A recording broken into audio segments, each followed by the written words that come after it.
Do you have a fear of flying? Well, if you do, maybe we can help. Over the years, I've worked with thousands of people to help them with different types of fears and phobias. And I know just how debilitating fear or anxiety can be when it's connected with flying. When you're in a flight and you've got that fear, it is incredibly disruptive and it can be very traumatic for the person. And we need to help our clients change their mindset about being in a plane and help them get back on track so that they can tackle those irrational thoughts that may be holding them back from seeing the world. The key to helping you stop feeling anxious when you're on a plane is to help you understand the real reasons for these irrational thoughts so that you can deal with flying in a calmer, more logical manner. When you have calmer thoughts, you control feelings of anxiety and panic, and that allows you to enjoy your flight. So why can hypnosis help when maybe other therapies don't really hit the spot? Well, mainly because most people aren't aware that often these anxiety symptoms that they feel when they're in the plane are rarely anything to do with planes at all. Even though our clients may feel anxious or suffer panic attacks at the airport or in a plane, that doesn't automatically mean that that is the root cause of your problem. Our experience has shown that the real root causes are often something very different. So let's try and explain what could really be happening. So one of the most common reasons why our clients worry about flying is maybe because of a fear of being trapped or confined in a small space. So when that door closes on the plane and you put on your seatbelt, it feels constricting. The panic response starts because you don't feel comfortable or safe and you feel that you can't get out. Now, we know that this form of flying fear hasn't started because of planes, but because of some other moment in your life where you felt scared in a similar situation. So when we work with our clients, we often investigate the root causes of our clients' problems. And we've discovered all sorts over the years, situations from childhood where our clients have been trapped in maybe a small space and it made them feel vulnerable and scared. And what they learned as a child is just repeating now years later as an adult. All your mind is doing is reminding you not to get into a similar situation. The only difference is now you're an adult and in a very different situation than you were when you were a child. So we help you to rationalize what may have happened all those years ago and start to apply it in a different way now as an adult so you can feel calmer on the flight. If you've ever described yourself as a control freak, that can be another reason why you have your fear. The reality is that many people who get in a plane think that they should be flying it. Of course, the reality is that only a pilot has the skills in order to be able to handle that aircraft. So we obviously remind our clients of that, but we will also ask why. Why has that person got that need to be in charge? There's probably a reason in your past why that is necessary. Understanding that can help reduce anxiety symptoms, and often not just in planes but in other situations as well. I often hear of people who, for example, don't like being a passenger in a car, for example, or situations where they're not in control at work. And handling these fears and worries doesn't just impact flying issues, but it can impact your life as well. I've talked about claustrophobia, but there's also another variation of this that some of our clients have a problem with, and that is the need to have an escape route. Okay, it's not unusual for this to be triggered again by something that's happened to you as a child.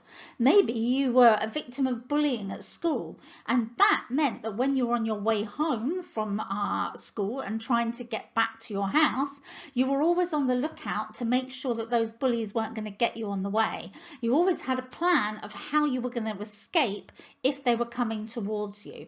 Years later, you get in a plane, the door shuts and there is nowhere to escape to. And these feelings can be re-triggered by being stuck in a plane. So again, a plane clearly is very different to a situation that you may have been in as a child, but that doesn't mean to say that your mind won't create negative feelings based on past experiences for some of our clients that need to be untangled so they feel safer when they're in the air. Another common one is unfamiliarity with the noises and the sounds in a plane. If someone's highly anxious, they're on edge and they're listening out for every sound that's going on in that plane. An anxious flyer will hear certain buzzers or bongs made by the cabin crew or the intercom and worry about what they mean. Whereas a seasoned flyer will understand that they're just there to signal to the cabin crew to unbuckle their seatbelts and start serving coffee.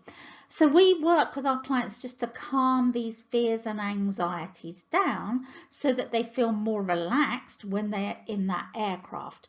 And we do this by using positive suggestions, visualization techniques, coaching and relaxation. So that will help you to feel more at home whilst you're in the aircraft. A very common trigger for some of our clients' anxieties and fears is turbulence as well. It's another area that makes our clients worry because when the plane is moving around, it makes it feel dangerous or unsafe. However, turbulence is a perfectly normal part of the flying experience. It's the equivalent maybe of a car driving over a bumpy road. Even though extreme turbulence is, of course, dangerous, in the United States, only 3 people have ever died from turbulence since 1980. And as around 800–900 million people fly each year, the chances of anything happening to you are virtually non-existent. So one thing we do with our clients is try to work out why they may have these fears of turbulence. And again, often they hark back to something that's happened to them as a child, maybe going on a scary fairground ride, and those feelings are being re-triggered when they experience a similar shaky sensation in the sky. A lesser reason why some of our clients may have a fear is that fear of going away from their own home or leaving their family behind. And this can be quite strong for some people. Maybe they've got elderly parents and they worry about leaving them, so they start to have a panic attack when they get in the car to the airport. It isn't anything to do with the flying, it's the guilt or the worry about leaving those people behind. Again, these are problems that we sort of unpick under hypnosis to see if we can find these root causes that may be causing these issues so that people can understand what's going on in their minds so that they can start to rationalize and control it. And finally, one of the big ones that some of my clients feel is a worry about embarrassing themselves or being judged by others when they're on the plane. So they start to almost panic about having panic in the aircraft. And that may be because they've done something in the past that made them look a bit foolish, and the worry is that they could create a similar scene again, and that creates the anxiety even before they've got in the aircraft. With these issues that are social anxieties or phobias, they often extend beyond the issues with an aircraft. So when we are working with a fear of flying, we're often not just working with that one problem. We're working with the issue that may extend into other areas of your life. If we can do that, we can help you to feel calmer and more confident when you're sitting on a plane with others. Hypnotherapy for a fear of flying works well because it helps you to manage the fear on 2 different levels. Firstly, the deep relaxation from hypnosis can help you to lower anxiety and stress, and that helps you to feel calmer and more in control.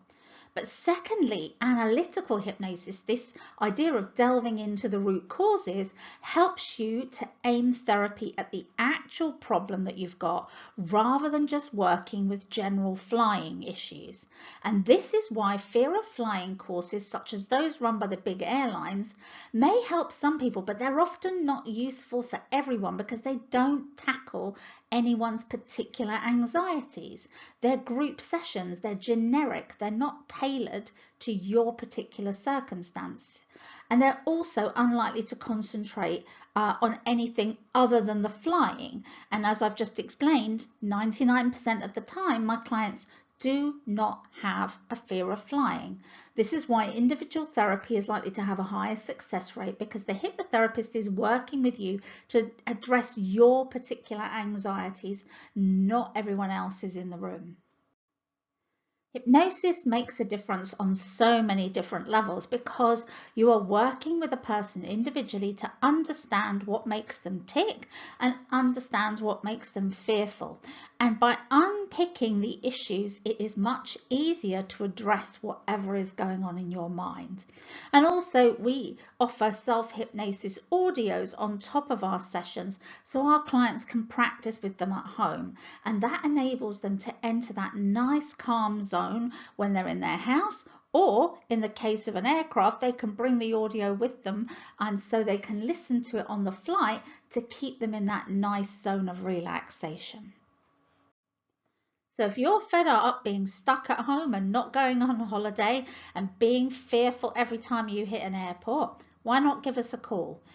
You can talk to a therapist for a free short telephone conversation on 01 636 650 521.